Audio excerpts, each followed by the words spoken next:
The Frankenstein of League of Legends. Well, Frankenstein's monster. Maybe he's also technically Frankenstein. I think he turned himself. Or maybe he's Jekyll, Mr. Hyde. He's Mr. Hyde. I don't know. We'll find out in a second. Dr. Mundo, part 74 of Old Lore of League of Legends. Welcome back, ladies and gentlemen, to another episode of Lore of League of Legends. In this episode, we're going to be continuing on where we left off in Zorn, covering another of its famous scientists. And of course, talking about Dr. Mundo, the madman of Zorn. Enjoy.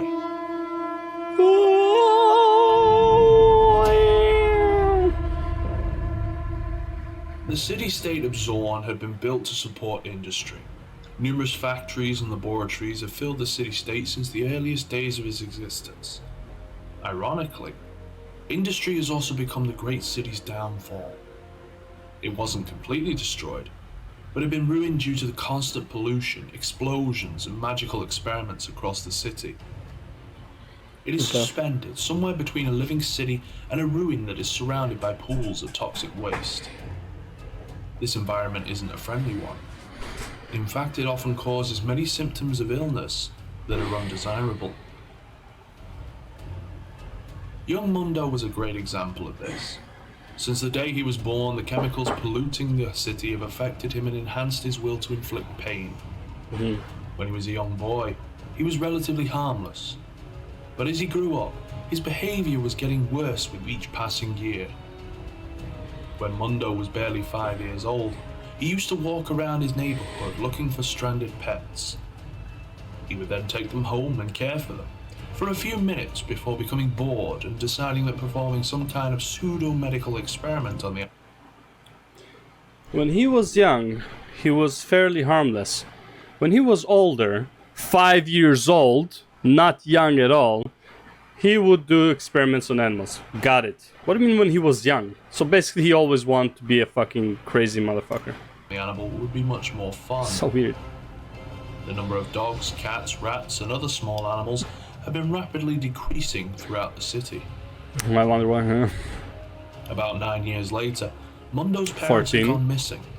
Oh god. Nobody had seen them, and they'd seemingly taken nothing with them and left no trace behind them. Even the family's dogs behaved as if they'd never left the house. I was trying to think of the Full Metal Alchemist. The scene with the mad alchemist who turned his wife into a chimera and then turned his daughter and dog into a chimera. Oh my god, bro. That is such a disturbing fucking episode. God damn, the whole arc. Like chills down my spine, that's crazy. It was a curious case, and the detectives in charge soon abandoned it due to the lack of evidence. Of course, there were whispers Maybe it was the purple that guy. It was Mundo who murdered his parents and hid their bodies. But he was just a teenage boy. How dangerous could he really be?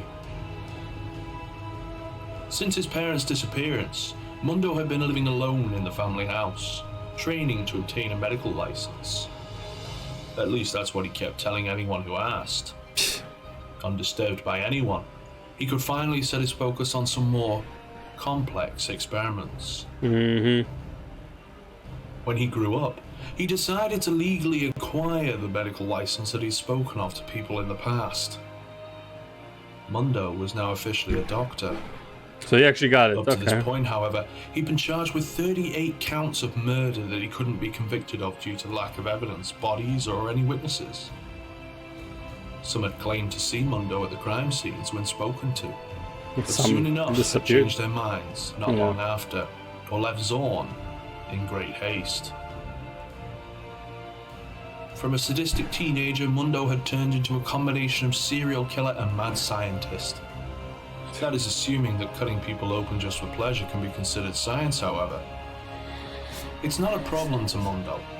He's proud of the research he's performed and dismissed his critics, usually with a cleaver or his own fists if there was no better weapon available. Okay.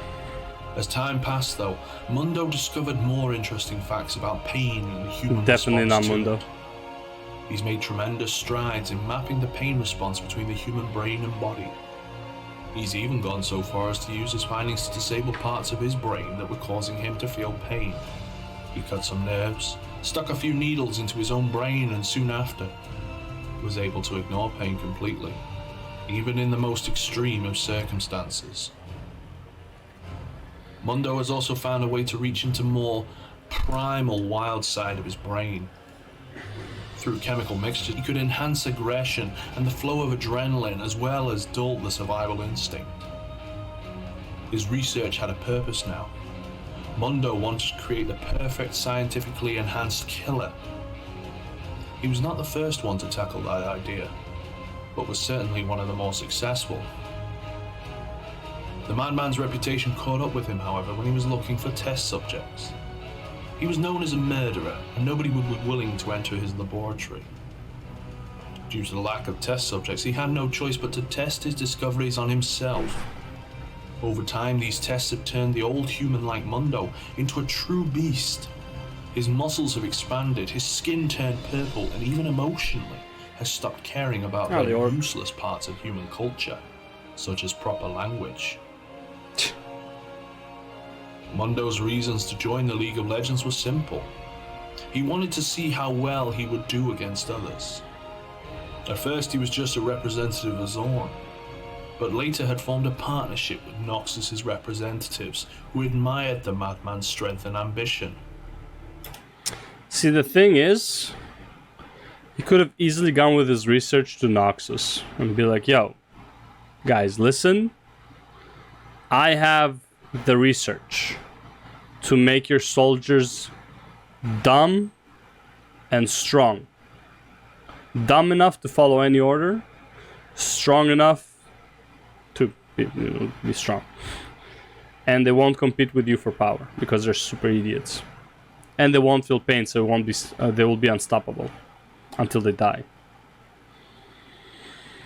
I'm pretty sure Noxus will pay a hefty penny.